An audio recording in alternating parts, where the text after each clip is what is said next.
नमो अन्ताणम् नमो सिद्धाणं नमो आयर्याणं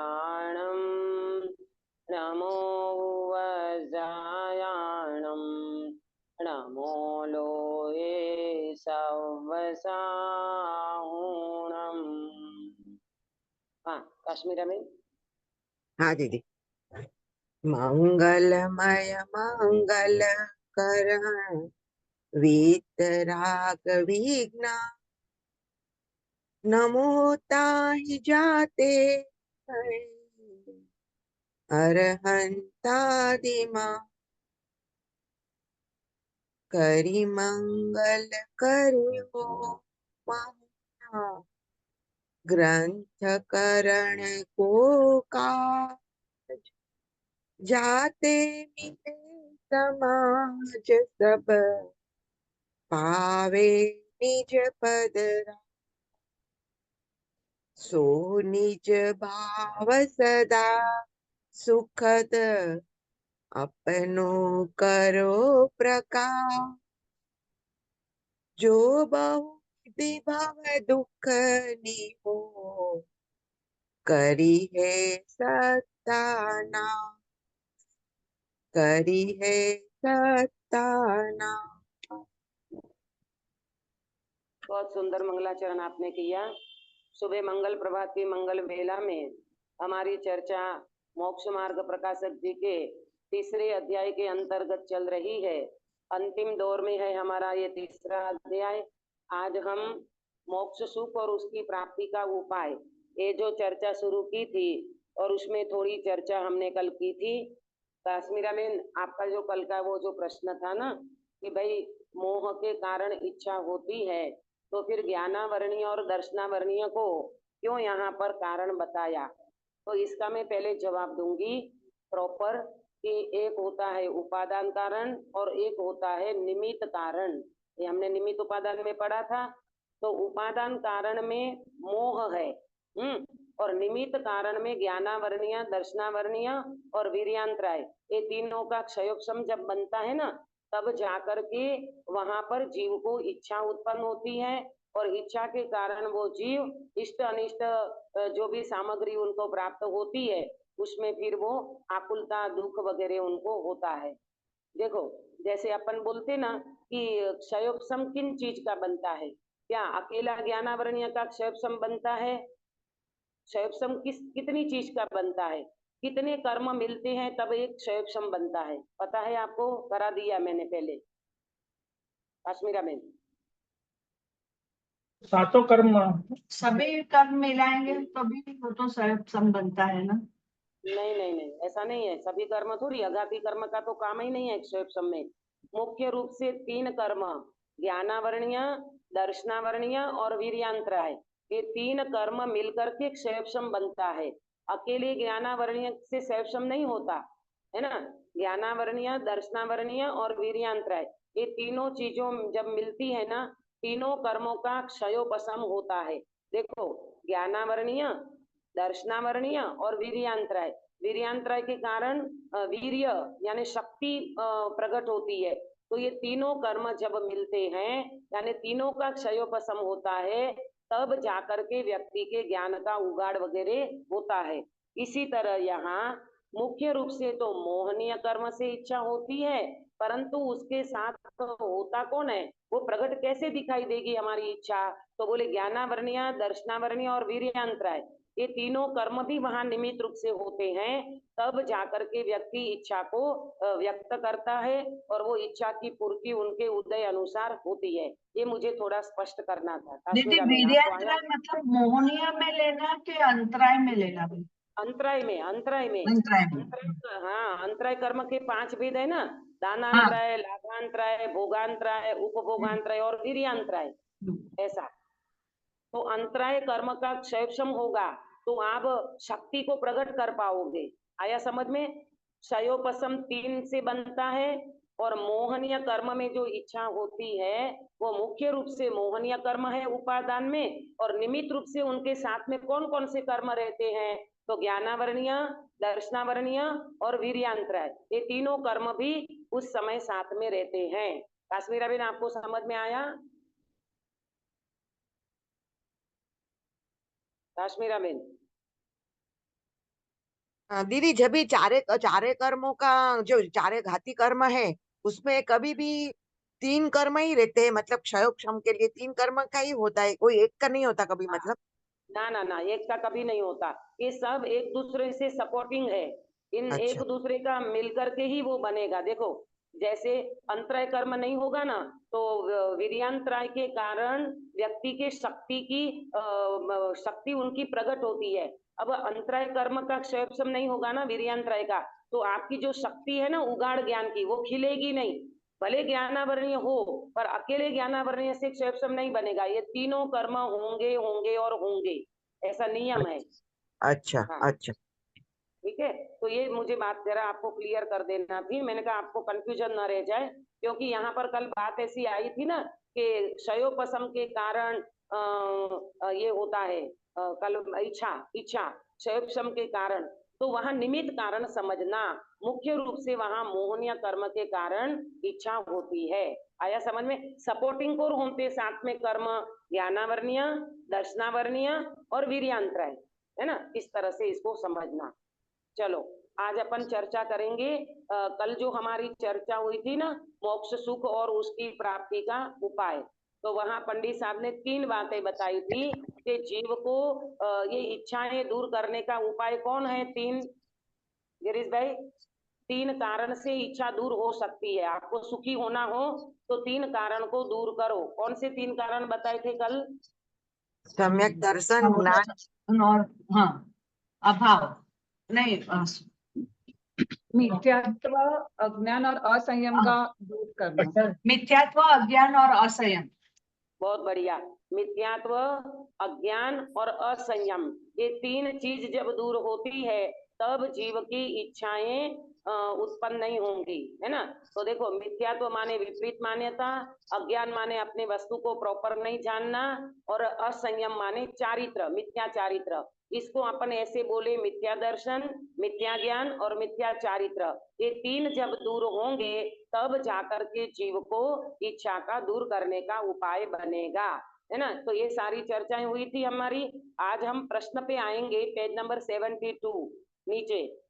फिर उसमें वो वाली बातें भी आ गई, आपको समझ में आ गई होगी कि युगपत कैसे ग्रहण होता है, 3 काल त्रिलोक के सारे पदार्थ को जानते हैं।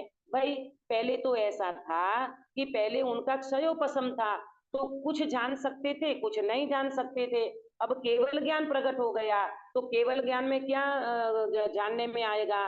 3 लोक के और त्रिलोक के सर्व पदार्थ, सर्व स्पर्श रस गंध वर्ण, ये सब भगवान को जानने में आते हैं, क्योंकि उनको केवल ज्ञान प्रकट हो गया है। इसीलिए अब सारे पदार्थ उनको जानने में आते हैं। अब कोई ऐसी वो इच्छा भी नहीं रही, क्योंकि मोहनीय कर्म उनका खत्म हो गया, नाश को प्राप्त हो गया, तो अब कोई इच्छा भी बची नहीं। बराबर। अब देखो, 72 पेज नंबर के नीचे प्रश्न है। यहाँ कोई कहे, मिला सबको? हाँ दीदी। यहाँ कोई कहे कि शरीर आदि के बिना ग्रहण कैसे होगा? प्रश्न पूछा कि भाई शरीर ही नहीं रहा तो ये इंद्रियों का ये सब ग्रहण कैसे होगा? इंद्रियां नहीं है, द्रवेंद्रिय नहीं है, भावेंद्रिय नहीं है, इवन शरीर नहीं है, तो ये सारी चीजों का भगवान कैसे ग्रहण करते होंगे? आपको पता है प्रश्न क्यों उठा है? वहां ये बोला कि भगवान जो हैं वो केवल ज्ञान में त्रिलोकवर्ती माने 3 कालवर्ती और त्रिलोक के जितने पुद्गल पदार्थ हैं उन सबको ये 5 इंद्रिय के विषय में, चक्षु इंद्रिय के वर्ण, गंध, रस, स्पर्श, इन सबको भगवान बिल्कुल जानते हैं। तो फिर यहाँ प्रश्न किया कि भाई हमारे, देखो हमारा तो शरीर है हमारे पास, तो हम शरीर से कोई स्पर्श करेंगे, कोई हमें टच करेगा, तो हमें पता चलेगा ना गिरीश भाई ठंडा है कि गर्म? हाँ, बिना स्पर्श से कैसे जानोगे ठंडा है कि गर्म? ठीक है, बराबर। तो अब ये केवली भगवान के लिए प्रश्न उठाया। क्या प्रश्न उठाया? अरे भाई, सिद्ध भगवान को, सिद्ध भगवान, केवली नहीं, सिद्ध भगवान, सिद्ध भगवान की बात चल रही है ना, तो सिद्ध भगवान को तो शरीर नहीं है, तो सिद्ध भगवान कैसे टच करेंगे, कैसे स्पर्श के उनको जान पाएंगे विषय को, कैसे वो चखते नहीं है, उनको तो जीवा नहीं है, तो ये सारी चीजें बिना शरीर से कैसे ग्रहण होगी। प्रश्न समझ में आया अक्षा बेटा? हाँ दीदी, है ना, क्या प्रश्न है? कि उनके पास अब तो सब चला गया है, तो ना वो शरीर टच नहीं कर है। सकते हैं ना का ग्रहण कर सकते हैं, तो फिर वो सब चीजें कैसे ग्रहण करेंगे? हाँ, बहुत बढ़िया, कि भाई सिद्ध भगवान को अब शरीर ही नहीं रहा, तो ये सारे चक्षु इंद्रिय के विषय हैं। चलो एक बार अपन इसको तो ये समझ सकते हैं कि ज्ञान से वो देख लेंगे, ठीक है, लेकिन लेकिन कर्णेंद्रिय वाली बात कैसे बनेगी, कान से सुनने का कैसे बनेगा, भगवान को तो कान ही नहीं है। तो ये सारी प्रॉब्लम छद्मस्त जीव प्रश्न उठा रहा है, क्योंकि अपन शरीरधारी है ना, तो अपने को शरीर से ही समझ में आता है, अपने को वो केवल ज्ञान वाली बात समझ में नहीं आती। अब देखना पंडित साहब कैसे उत्तर देते हैं, समाधान। इंद्रिय ज्ञान होने पर तो द्रव्येंद्रियों आदि के बिना ग्रहण नहीं होता था, अब ऐसा स्वभाव प्रकट हुआ कि बिना इंद्रियों के ही ग्रहण होता है। देखो एक एग्जाम्पल समझो कि भाई अभी तक तो मुझे चश्मे से देखना पड़ता था, ठीक है, अब मैंने ऑपरेशन करा लिया, आजकल होता है ना ऑपरेशन नंबर वाला, तो अब मेरे को चश्मा पहनने की जरूरत पड़ेगी कि बिना चश्मा से दिखेगा अंकित भैया? बिना चश्मे के। है ना, इसी तरह सिद्ध भगवान को पहले तो इंद्रियों से जानना होता था, ठीक है, अरे भाई अब उनको केवल ज्ञान प्रकट हो गया है, तो अब उनको ये बाह्य प्रकार की कोई इंद्रियां की जरूरत ही नहीं है ना, न द्रवेंद्रिय न भावेंद्रिय, किसी भी जरूरत नहीं है। इवन सिद्ध भगवान को तो शरीर की भी जरूरत नहीं है, क्योंकि उनने अशरीरी दशा को प्राप्त कर लिया है, केवल ज्ञान उनको वर्तता है। इसलिए पंडित साहब कह रहे हैं भाई ये तो इंद्रिय ज्ञान था ना, तब आपको द्रव्येंद्रिय आदि के जरूरत पड़ती थी, उनके बिना ग्रहण नहीं होता था। अब तो स्वभाव ऐसा प्रकट हो गया, केवल ज्ञान ऐसा प्रकट हो गया कि बिना इंद्रियों से जानना होता है। बताना कि केवली भगवान इंद्रियों से जानते हैं कि केवल ज्ञान से जानते हैं, नलिनी बेन? केवल ज्ञान से जानती हूँ। केवल ज्ञान से जानते हैं। मैंने अभी दृष्टांत दिया वो बिल्कुल सटीक बैठता है। अरे जिस व्यक्ति को बिना चश्मे से दिखता हो, वो व्यक्ति चश्मा क्यों लगाएगा? क्योंकि चश्मा लगाना ये तो कमजोरी का प्रतीक है ना, समझ में आ रहा है? इसी तरह इंद्रियों का अवलंबन लेना ये तो कमजोरी का प्रतीक है। जब भगवान को केवल ज्ञान हो गया, तब इंद्रियों से जानने की कोई जरूरत है भाई? बिल्कुल नहीं है। आया समझ में? देखो ऐसा समझो, यहाँ कोई कहे कि जैसे मन द्वारा, अभी वो दूसरी बात करता है कि यहाँ कोई ऐसा कहे कि जैसे मन द्वारा स्पर्शादि को जानते हैं, उसी प्रकार जानना होता होगा। जैसे अपन मन से जान लेते ना कोई चीज को, दूर की चीज को कल्पना में ले लेते हैं, मन से जान लेते हैं, अथवा स्पर्श आदि से कोई चीज को जानते हैं, तो ऐसे भगवान जानते होंगे। त्वचा जीवा आदि से ग्रहण होता है, वैसे नहीं होता होगा। त्वचा जीवा आदि से ग्रहण होता है, वैसा नहीं होगा, लेकिन मन के द्वारा कुछ जान लेते होंगे। सो ऐसा नहीं है, क्योंकि मन द्वारा स्मरण आदि होने पर अस्पष्ट जानना कुछ होता है। मालूम, मन से भी अपन सारी चीजों को स्पष्ट नहीं जान सकते। अरे मन भी कितना काम करता है मालूम, मन भी थोड़ा बहुत विचार कर सकता है, आखिर मन भी थक जाता है, तो पूरा स्पष्ट जानना नहीं होता है। यहाँ तो जिस प्रकार त्वचा जीवा इत्यादि से स्पर्श, रसादि का स्पर्श करने पर, स्वाद लेने पर, सूंघने देखने सुनने पर जैसा स्पष्ट जानना होता है, उससे भी अनंत गुणा स्पष्ट जानना उनके होता है। उनके माने किनके? प्रेमलता जी, सिद्ध भगवान के। हाँ, सिद्ध भगवान को हम देखो देखो कितनी सुंदर बात बताई। हम जैसे स्पर्श करके जानते ना, सूंघ के जानते, चख के जानते, उनसे अनंत गुणा स्पष्ट कौन जानते हैं? सिद्ध भगवान जानते हैं।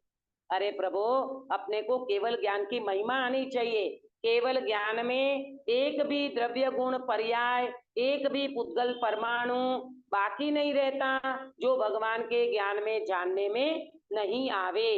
क्यों? भगवान को कौन सा ज्ञान वर्तता है? केवल ज्ञान, अतीन्द्रिय केवल केवल ज्ञान केवल दर्शन। हाँ, केवल ज्ञान केवल दर्शन। अब अनंत गुणा स्पष्ट भगवान जानते हैं। आपको पता है, देखो एक बार तो ऐसा भी होता है कि छद्मस्त जीवों को बिना टच करे भी जान लेते हैं। जैसे श्रीमद जी थे ना, तो श्रीमद जी ने एक बार किसी महिला ने दूधी की सब्जी बनाई, लौकी की सब्जी बनाई, तो श्रीमद जी भोजन करने आए कृपारुदेव, तो वहां पर वो बैठे पाटा लगा के, और वो दूर से बोल दिया उन्होंने, बोले बहन आज तुम्हारी लौकी में नमक ज्यादा हो गया है। बताना ये श्रीमद जी को कैसे पता चला? अब ना उन्हें टच किया है, ना उन्हें खाया है, ना उन्हें ग्रहण किया है, तो श्रीमद जी को कैसे पता चला कि ये लौकी में नमक ज्यादा है?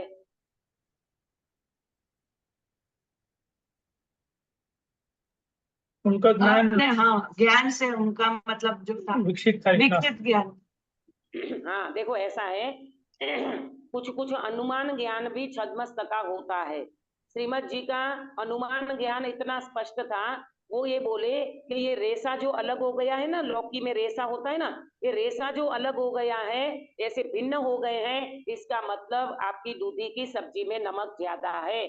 और बराबर वो बेन ने चखा तो नमक डबल हो गया था। गलती से हो जाता है कभी, तो डबल हो गया। तो श्रीमद जी को पूछा आपको कैसे पता चला, आपने तो अभी चखा तक नहीं है। बोलते कुछ अनुमान ज्ञान भी स्पष्ट हो जाता है। ऐसे श्रुत ज्ञान की निर्मलता भी श्रीमद जी को बहुत थी, है अपने गुरुदेव को भी बहुत थी। जब वीरजी बाई बीमार पड़े थे ना, वीरजी बाई सबसे पहले दिगंबर में अगर गुरुदेव को संपर्क हुआ हो तो पहले वीरजी बाई का हुआ था।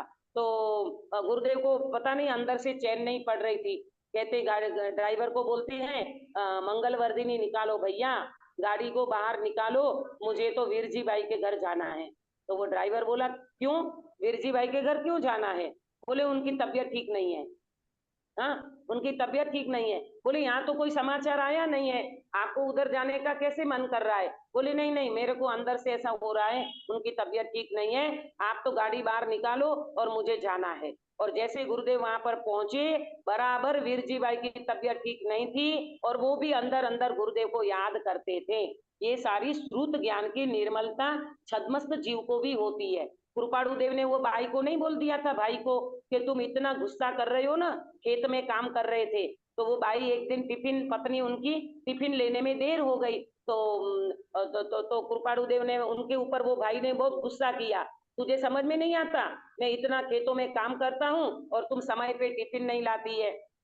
तो कृपाणु देव बोले भाई तुम इसके ऊपर कितना गुस्सा करते हो, इतना गुस्सा मत करो, ये 8वें भव में मोक्ष जाने वाली महिला है।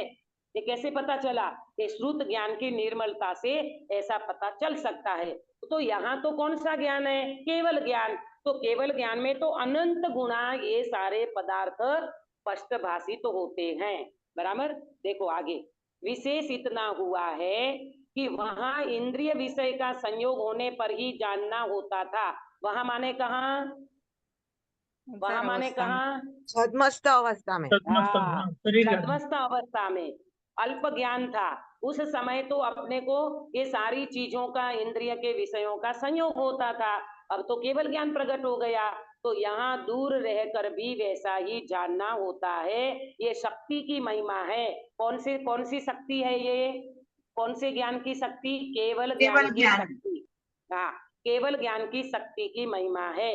तथा मन द्वारा कुछ अतीत, अनागत को तथा अव्यक्त को जानना चाहता था। अतीत माने क्या और अनागत माने क्या? कौन बताएगा? अतीत माने आगे पूर्व में जो होगा वो, और अनागत माने भविष्य में जो होगा वो। बहुत बढ़िया, सुधाबेन ने प्रॉपर बताया। अतीत माने भूतकाल, अनागत माने भविष्य काल। इंग्लिश में क्या बोलते हो अक्षा उसको? पास्ट और फ्यूचर। हाँ, पास्ट माने भूतकाल, फ्यूचर माने भविष्य। तो यहाँ क्या बताया? अतीत माने भूतकाल, अनागत माने भविष्य काल। तो क्या कह रहे हैं यहाँ पर? कि अतीत अनागत को तथा अव्यक्त को जानना चाहता था। कब? छद्मस्त अवस्था में, जब उनके पास मन था ना, तब ये जीव को मन में होता था कि मैं कुछ भूतकाल को जान लूं, कुछ भविष्य को जान लूं और कुछ अव्यक्त को जानना चाहता था। माने जो अभी प्रकट नहीं है ऐसे को भी वो जीव जानना चाहता था। अब क्या हुआ? अब सर्व ही अनादि से अनंत काल पर्यंत सर्व पदार्थों के द्रव्य, क्षेत्र, काल, भावों को युगपत जानता है। कौन?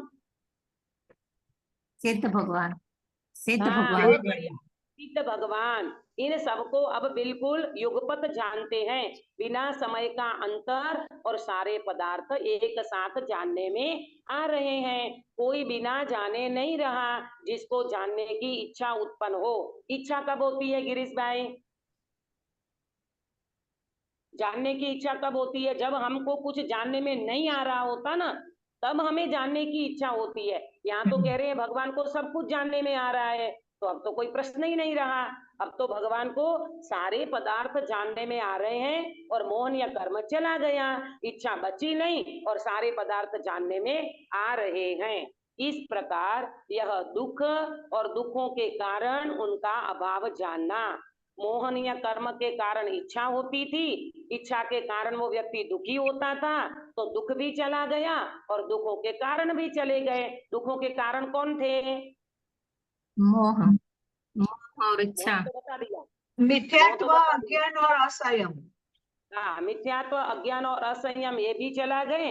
और दूसरा वो जो सामग्री बनती थी ना साता वेदनीय के कारण, वो सामग्री वो जो बनती थी सारी, वो भी सब चले गए। पूरा पूरा कारण मिट गया। दुख का जितना भी कारण था, मिथ्यात्व कहो, अज्ञान कहो, असंयम कहो, मोहन या कर्म कहो, है इच्छाएं जो उत्पन्न होती थी वो कहो, फिर दुख में कारण बनता था अघाती कर्म, वो भी चला गया।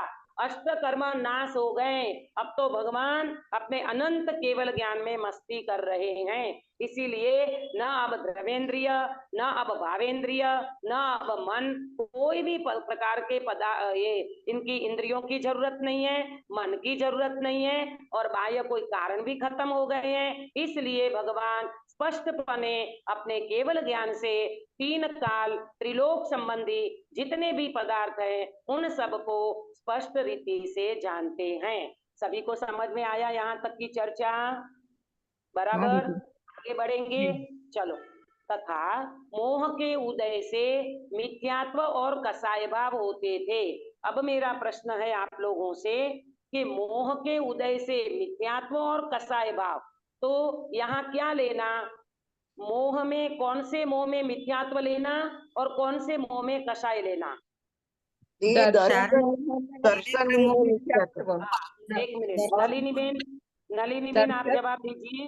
दर्शन मोह में मिथ्यात्व और चारित्र मोह में कषाय भाव। बहुत बढ़िया, बिल्कुल स्पष्ट जवाब दिया आपने, प्रॉपर जवाब दिया कि दर्शन मोह के कारण मिथ्यात्व होता था और चारित्र मोह के कारण कसाय होते थे। अब उनका क्या हो गया? उनका सर्वथा अभाव हो गया, इसीलिए दुख का भी अभाव हो गया तथा इनके कारणों का भी अभाव हो गया।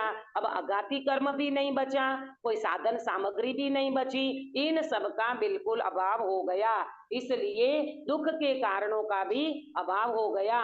इन उन कारणों का अभाव यहाँ दिखाते हैं। अब सुनना ध्यान से, यहाँ पर पंडित साहब नव नो कषाय, मिथ्यात्व, चारित्र मोह, दर्शन मोह, इन सब का इतना स्पष्ट रीति से वर्णन किया है।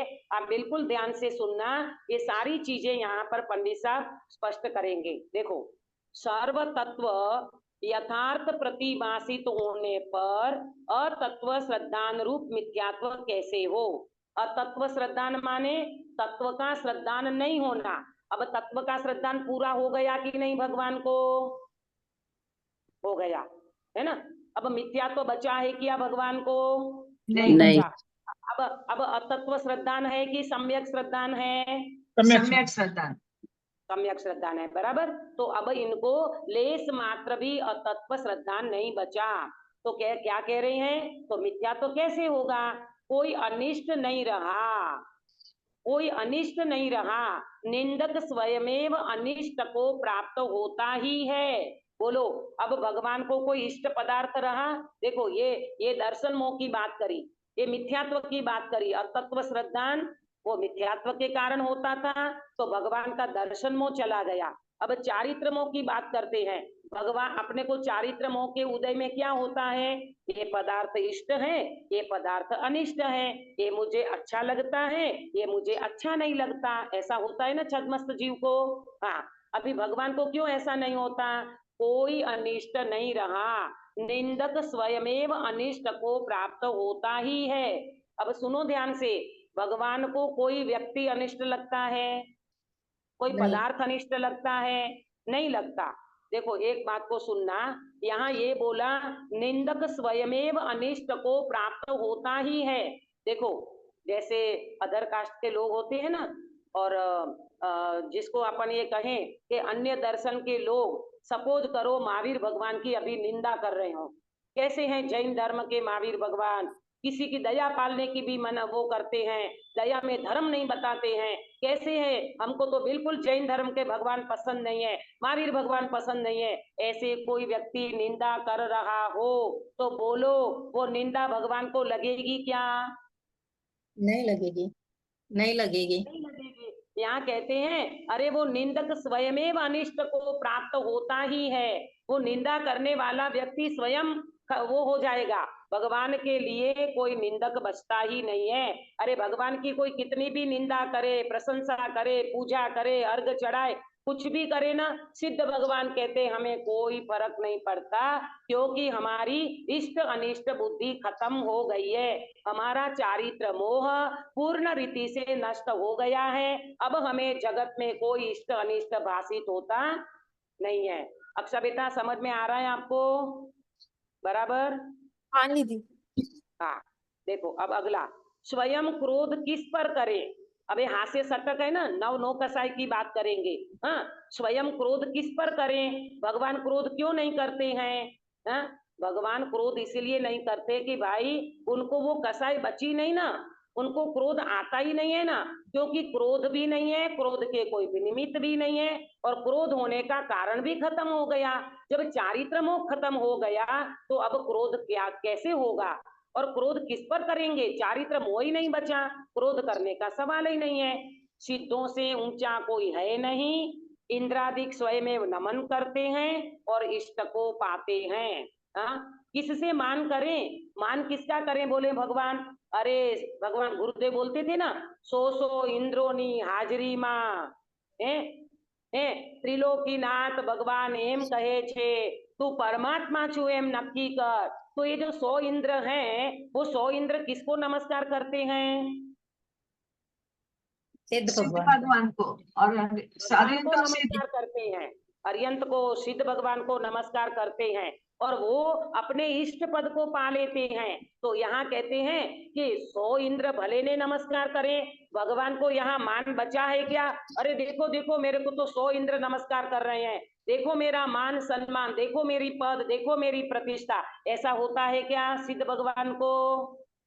क्यों नहीं, नहीं होता? कसाई नहीं, तुम वितराग है ना उनको। हाँ, यहाँ बोलो उनकी मान कसाई खत्म हो गई है। यहाँ की भाषा में बोलो, क्योंकि अभी अपने को पंडित साहब नव नो कसाई का विस्तार समझा रहे हैं। कसाई रही यहाँ नहीं की है तो बेसिक नहीं होते भी नहीं। हाँ, तो यहाँ की भाषा में ये बोलेंगे कि दीदी उनका मान कसाई खत्म हो गया है, अब उनको ऊंच नीच का क्या बोलते मान सम्मान की अभी कोई बात नहीं बची है। बराबर? अगला, सर्व भवितव्य भाषित हो गया, कार्य रहा नहीं, किसी से प्रयोजन रहा नहीं है, तो क्या करें? किसका लोभ करें? अब देखो, सर्व भवितव्य भाषित हो गया, इसमें माया को ले लेना, अलग से माया शब्द नहीं लिखा है, परंतु भवितव्य, भवितव्य समझते हो आप? भवितव्य का मतलब होनहार। हाँ, तो अब होनहार जिसकी जैसी होना है, वैसा भवितव्य, वैसी होनहार भगवान को किसमें झलक रही है? ज्ञान में, केवल ज्ञान में ज्ञान में झलक। झलक रही है। अब भगवान को कोई मायाचारी करने का सवाल ही नहीं है। भगवान के केवल ज्ञान में सबका भवितव्य, सबकी होनहार, सब कुछ झलक रहा है। अब ऐसा कोई मायाचारी का कार्य भी नहीं बचा, किसी से प्रयोजन रहा नहीं है, तो किसका लोभ करें। अपने को लोभ कब आता है गिरीश भाई? अपने को किसी व्यक्ति से कुछ लेना देना होता है ना, तो अपने को लोभ आता है, अपने को लालच आती है। यहाँ कहते हैं भगवान का तो कोई प्रयोजन ही नहीं रहा संसार का, इसीलिए उनको लोभ किसका करें। कोई अन्य इष्ट रहा नहीं है, कोई इष्ट पदार्थ नहीं रहा कि जिससे हम अपने को लोभ होवे। अपने को कोई ऐसी चीज चाहिए होती है ना, अरे हमें को वो चीज तो चाहिए, हमें वो मोबाइल तो चाहिए, तो उसके लिए क्या करें? तो किसी व्यक्ति को लालच देंगे, किसी व्यक्ति को लोभ खड़ा करा देंगे। उस प्रकार से हम इष्ट पदार्थ को चाहते हैं। बोलो, भगवान को कोई इष्ट अनिष्ट रहा अपने जीवन में? नहीं रहा। तो भगवान को कोई इष्ट अनिष्ट रहा नहीं, तो भगवान किसका लोभ करेंगे? बराबर। अब हास्य की बात करते हैं, किस कारण से हास्य हो? कोई अन्य इष्ट प्रीति करने योग्य है नहीं। बोलो, अपने को तो जरा कोई प्रीति करे, प्रेम करे, है ना, तो एक दूसरों को हंसी मजाक करते हैं, हास्य आदि करते हैं। भगवान को जगत में कोई प्रीति करने योग्य पदार्थ रहा नहीं, तो फिर भगवान किससे प्रीति करें? जब प्रीति करने योग्य नहीं रहा, तो भगवान हंसी क्यों करेंगे? भगवान को हास्य क्यों आएगा? ये सब किसकी बात चल रही है? कौन से कर्म की बात चल रही है? सिद्ध नौ भगवान नौ की बात। कसाय वो में कर्म हास्य वो कर्म करना। हाँ, नव नो कसाय में हास्य कसाय की बात चल रही है। ये आप बराबर प्रॉपर ध्यान में रखना। सिद्ध की बात करते हैं, सिद्ध भगवान के केवल ज्ञान की बात चल रही है। नव नो कसाय के ऊपर ये सब घटित कर रहे हैं कि भगवान को इष्ट पदार्थ क्यों नहीं, रति अरति क्यों नहीं, हास्य क्यों नहीं, ये सब बात भगवान बताते हैं। पंडित साहब देखो अगला, फिर कहाँ रति करें? हाँ, कोई दुखदायक संयोग रहा नहीं है, तो कहाँ अरति करें?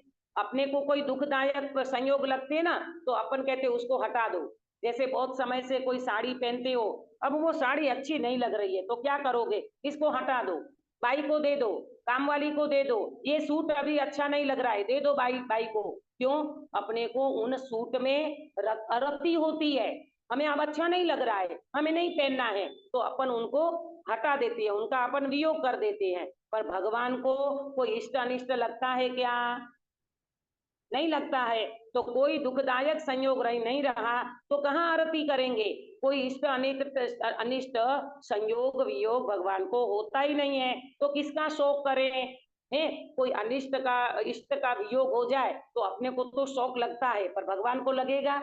अरे भाई, भगवान कोई इष्ट अनिष्ट पदार्थ भगवान को है ही नहीं।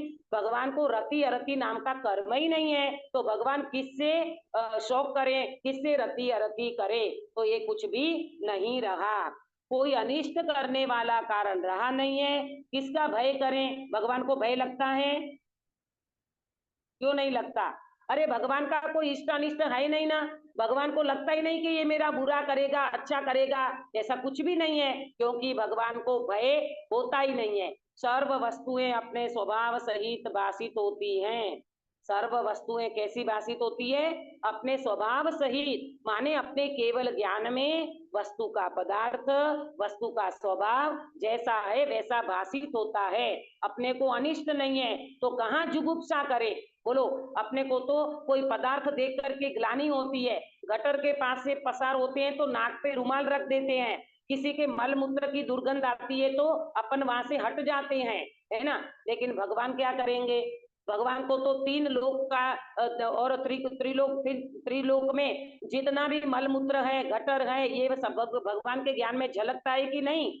सब कुछ झलकता है, पर भगवान को इष्ट अनिष्ट कुछ नहीं रहा, जुगुप्सा नाम का कर्म नहीं रहा, इसलिए भगवान को ग्लानि नहीं होती है। बराबर। अब देखो, काम पीड़ा दूर होने से स्त्री पुरुष दोनों से रमण करने का कुछ प्रयोजन नहीं रहा। ये काम पीड़ा दूर क्यों हो गई भगवान को? कौन सा कर्म नहीं बचा? स्त्री वेद, पुरुष वेद और नपुंसक वेद बहुत नहीं बढ़िया। है। भगवान को तीनों वेद नहीं बचे, न स्त्री वेद है, न पुरुष वेद है, न नपुंसक वेद है। तो अब ये कहते हैं किस लिए पुरुष स्त्री या नपुंसक वेद रूप भाव को प्राप्त हो। इस प्रकार मोह उत्पन्न होने का कारणों का अभाव जानना। भगवान ने सारे के सारे मोहनीय कर्म वाले, तो ये सारी चर्चा कौन से मोह में जाएगी, दर्शन में कि चारित्र में? चारित्र में।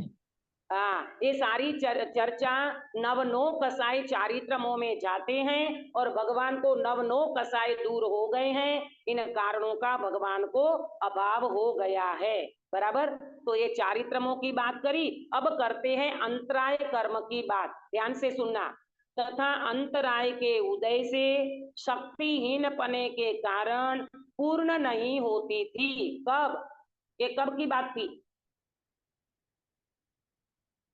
जो छद्म छद्म सर्वसाती तब की। हाँ, आपको ध्यान में आना चाहिए दीदी कहाँ पढ़ रही है। हाँ, अंतराय कर्म पहला उदय था ना अंतराय कर्म का, तो अंतराय कर्म के उदय के कारण शक्तिहीन होती थी, तो पूर्णपणे वो शक्ति व्यक्त नहीं होती थी। अब क्या हुआ?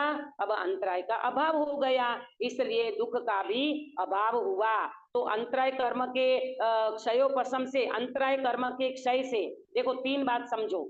अंतराय कर्म का उदय, अंतराय कर्म का क्षयोपशम और अंतराय कर्म का क्षय। मुझे कौन बताएगा सभा में से कि अंतराय कर्म के उदय में क्या होता है, अंतराय कर्म के क्षयोपशम में क्या होता है और अंतराय कर्म का क्षय होता है तो क्या होता है? सभा में से प्रॉपर कौन बताएगा? दीदी मैं बताऊं? बताओ। अंतराय कर्म का जब उदय चल रहा होता है तब अपन जो चाहे वो होता नहीं है। बहुत बढ़िया। और जब अंतराय कर्म के उदय से हम जो चाहते हैं वो नहीं होता है। माने किसी चीज का अंतराय चल रहा है तो वो वस्तु हमें प्रकट नहीं होती है, वो कार्य हम नहीं कर पाते हैं। बराबर। अब क्षयोपशम। अंतराय कर्म का जब क्षयोपशम चलता है तो कुछ तो होता है अपना चाह और कुछ नहीं होता है। बहुत बढ़िया, बहुत अच्छा जवाब दिया कि हमारा चाहा हुआ कुछ होता है, कुछ नहीं होता है।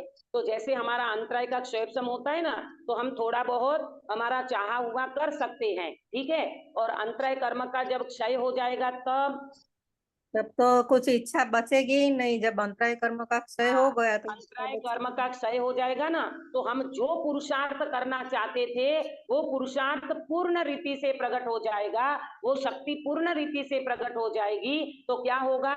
अनंत वीर्य प्रकट हो जाएगा, अनंत शक्ति प्रकट हो जाएगी। तो फिर दुख भी नहीं बचेगा, दुख का कोई कारण भी नहीं बचेगा, तो सब चीजों का वहां अभाव हो जाता है और भगवान को अनंत वीर्य प्रकट हो जाता है। अंकित भैया, आपको समझ में आ रहा है बेटा? हाँ हाँ। आया समझ में? ये अंतराय कर्म की बात पूरी हो गई।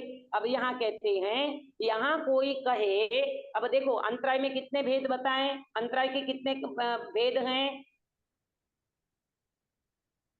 पांच पांच पांच। कौन से? कौन से? ज्ञानांतराय, ज्ञानांतराय, योगांतराय, भोगांतराय, लाभांतराय, भोगांतराय, भोगांतराय, उपभोगांतराय उपभोगांतराय, हाँ, और वीर्यान्तराय। वीर्यांतराय, है ना, ये 5 भेद है। तो यहाँ फिर कोई प्रश्न करता है, मैंने पंडित साहब इस बात को उठा रहे हैं, यहाँ कोई कहे कि दान, लाभ, भोग, उपभोग तो करते नहीं है, हैं, इनकी शक्ति कैसे प्रकट हुई? अपन देखो एक बात है, अपने को मालूम दिखता क्या है, अपन छद्मस्त जीव है ना, तो अपने को ये लगता है भगवान कुछ दान तो देते नहीं है, हैं, भगवान कुछ लाभ तो प्राप्त करते नहीं है, न भगवान कोई भोगते हैं। अपन लड्डू पेड़े खा रहे हैं, हलवा पूरी खा रहे हैं, भगवान तो कुछ भोगते नहीं है, कुछ भोगते नहीं है।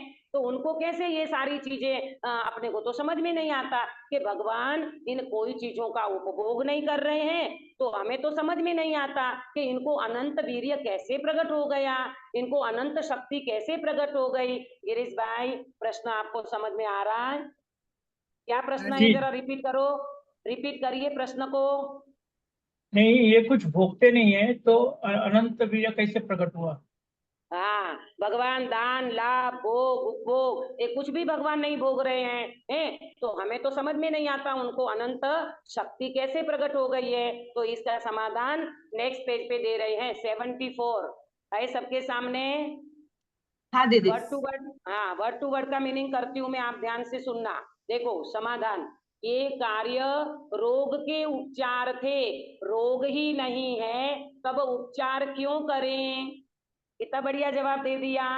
ये हमारा सब जो भी कुछ चल रहा है ना, सुनना ध्यान से। अपन सुबह उठते ही 8 बजे डाइनिंग टेबल पे गर्मा गर्म भजिया, गर्मा गर्म तुम्हारी जलेबी फाफड़ा ये सब कुछ खा रहे हैं तो ये हमारी तंदुरुस्ती का निशान है कि हमें अंदर में कुछ रोग लगा हुआ है। रोग लगा हुआ है। सुधार हो गए।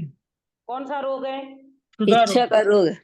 हाँ, ये मिथ्या तो है ही है, साथ में क्षुधा वेदना का रोग लगा हुआ है। ये भूख लगती है ना, ये अपने को अंदर में क्षुधा वेदना सता रहा है, तब अपन ये सारी चीजों को ग्रहण करना चाहते हैं। अब यहाँ कहते हैं कि वो रोग ही नहीं बचा, न क्षुधा वेदना बची, न मौन या कर्म बचा, न किसी प्रकार का कोई परिणाम बचा। तो कहते हैं जब रोग ही नहीं है तो उपचार क्यों करें। अरे भाई, जब हमारी तंदुरुस्ती अच्छी है तो हम क्यों हम वैद्य के पास जाएंगे, क्यों हम डॉक्टर के पास जाएंगे, क्यों हम उपचार करेंगे। हैं, कोई हेल्दी व्यक्ति डॉक्टर के पास जाता है अंकित बेटा? कौन जाता है डॉक्टर के पास? बीमार। हाँ, बीमार व्यक्ति डॉक्टर के पास जाएगा, रोगी व्यक्ति जाएगा। यहाँ तो कहते हैं रोग ही खत्म हो गया, रोग का कारण ही खत्म हो गया, तो कहते हैं कि वो उपचार क्यों करे। इसीलिए इन कार्यों का सद्भाव तो है ही नहीं और इन्हें रोकने वाले कर्मों का अभाव हुआ। देखो सुनो ध्यान से, वो कर्म भी नहीं बचा और कर्म का कारण भी नहीं बचा। आया समझ में? कर्म भी नहीं बचा और कर्म का कारण भी नहीं बचा। क्यों? क्योंकि भगवान ने तो अनंत वीर्य प्रकट कर लिया, अनंत शक्ति प्रकट हो गई है। अब भगवान को न कोई कर्म बचा, न कोई कर्म के कारण बचे, इसलिए शक्ति प्रकट हुई। कहते हैं जैसे कोई गमन करना चाहता था, देखना एग्जाम्पल को समझना। जैसे कोई गमन करना चाहता था, उसे किसी ने रोका था, तब दुखी था, और जब उसकी रोक दूर हो गई तब जिस कार्य के अर्थ जाना चाहता था वह कार्य नहीं रहा, इसलिए गमन भी नहीं किया। अब एग्जाम्पल बहुत बढ़िया दिया, सुनो ध्यान से। मुझे कौन, पहला तो मैं आप लोगों से सुनना चाहती हूँ कि इस एग्जाम्पल को कौन एक्सप्लेन करेगा। अक्सा बेटा कर सकती हो? हाँ, यानी कि वो बोल रहे हैं कि वो घूमना। घूमने जाना चाहता था पर किसी ने हाँ उसको रोक दिया तो वो दुखी हाँ हो गया। और हाँ जैसे ही वो जाने का कारण खत्म हो गया तो उसका दुख हाँ, ही खत्म हो गया। बहुत बढ़िया, अच्छा समझाया आपने कि भाई कोई व्यक्ति कहीं गमन करना जाना चाहता था, ठीक है, तो गमन करना जाना चाहता था। देखो अपने को कहीं जाना होता है और कोई रोके ना तो अपन दुखी हो जाते हैं। जैसे आप बच्चे लोग होते ना, तो उनको लगता है हम कश्मीर घुमाएं, हम इधर चले जाएं उधर चले जाएं, और मम्मी पापा मना कर दे कि नहीं नहीं अभी नहीं जाना है, तो वो बच्चा दुखी हो जाएगा है। फिर क्या हुआ कि पहले तो वो दुखी हो गया, बाद में ऐसा हुआ कि उनका जो भी कार्य होना था वो कार्य हो गया, और सपोज करो उस समय उनको वो इच्छा भी नहीं बची कि अब मुझे नहीं जाना है घूमने। उस समय परिणाम था, उस समय भाव था, अब मुझे वो विकल्प नहीं है, तो वो व्यक्ति का कार्य भी हो जाता है। वो कार्य नहीं रहा माने वो इच्छा नहीं रही, घूमने जाने की कोई इच्छा नहीं रही, अब उनका गमन नहीं हुआ, तो वो व्यक्ति दुखी होगा कि नॉर्मल रहेगा? नॉर्मल रहेगा। नॉर्मल रहेगा। जब परिणाम था, इच्छा थी, तब एक विकल्प था, अब वो विकल्प खत्म हो गया, तो अब उनको कोई ऐसा भाव नहीं रहा। वहां उसके गमन न करने पर भी शक्ति प्रकट हुई कही जाती है। उसी प्रकार यहाँ भी जानना तथा उनके ज्ञानाधिक्य शक्ति रूप अनंत वीर्य प्रकट पाया जाता है। इसमें ये कह रहे हैं, एग्जाम्पल तो एक देश होता है, इसमें ये बताना चाहते हैं कि भाई भगवान को छद्मस्त अवस्था में वो सब कारण होते थे, कुछ वीर्य प्रकट करने के लिए कुछ पुरुषार्थ करके ये करना चाहते थे, वो करना चाहते थे, हैं, वो तो छद्मस्त अवस्था की बात थी। अब यहाँ पर कह रहे हैं कि जब अनंत वीर्य प्रकट हो गया, अब कौन सा कार्य बचा भाई? अब कौन सा कारण बचा, कौन सा कार्य बचा? अब कुछ भी तो नहीं बचा, क्योंकि अनंत वीर्य उनको प्रकट हो गया है। जब सारी शक्ति प्रकट हो गई है तो अब किसी भी प्रकार का कुछ कारण नहीं बचा। इसी तरह यहाँ पर ये कहते हैं कि अब उन भगवान को सारी की सारी वीर्य, जिसको कहते हैं ज्ञानादिक का वीर्य, ज्ञानादिक अनंत ज्ञान प्रकट हो गया। यहाँ तो वीर्य कर्म में लेना है, अंतराय कर्म से क्या क्या प्रकट हो गया। ये जो 5 बातें थी ना, दानांतराय, लाभांतराय, भोगांतराय, उपभोगांतराय, वीर्यांतराय, अब कुछ भी नहीं बचा, क्योंकि अनंत शक्ति जब प्रकट हो जाती है तब ये किसी भी प्रकार का भोग उपभोग करने का कारण ही खत्म हो गया, कार्य प्रकट हो गया, अनंत शक्ति प्रकट हो गई, अनंत वीर्य प्रकट हो गया, अब कुछ भी बचा नहीं। तो इस तरह से हमने अंतराय कर्म की चर्चा कर ली है।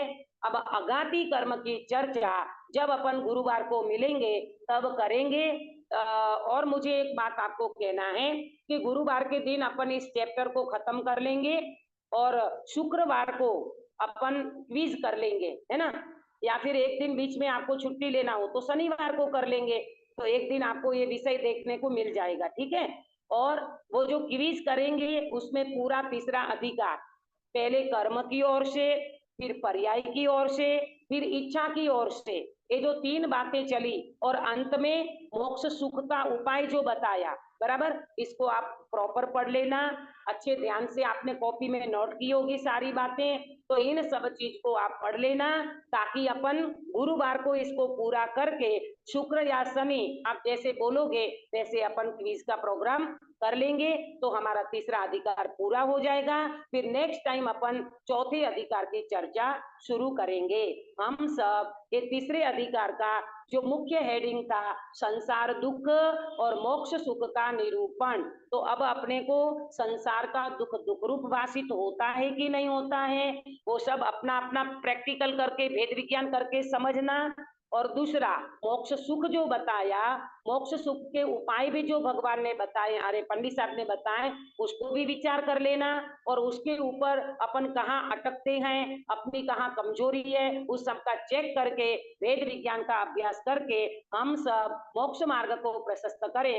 इस मंगल भावना के साथ अभी की बात को मैं विराम देती हूँ। निज निधि निज में बताई, यह अनंत उपकार है, इसके लिए जिन वाणी माँ को वंदना सतवार है, वंदना सतवार है। अंकित भैया कायोत्सर कराओगे?